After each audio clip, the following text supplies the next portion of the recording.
అన్నట్టు మట్ట మీదికి పోయినప్పుడు దొబ్బే అన్నట్టు రాయాలి నీ యొక్క వీర మనసు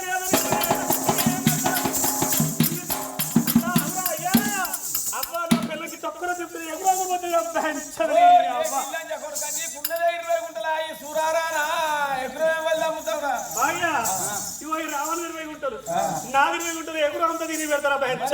కొడుకేడు పోవాలి రావణ పెద్దోడై పట్టపుకు చూసుకొని బయటకు అంటారా 20 గుంటలు ఎగురు అంతా పెడతా మరి ఇద్దరు పొత్తులో చూసుకుంటారా పొత్తేళ్ళలో ఆయన తోటి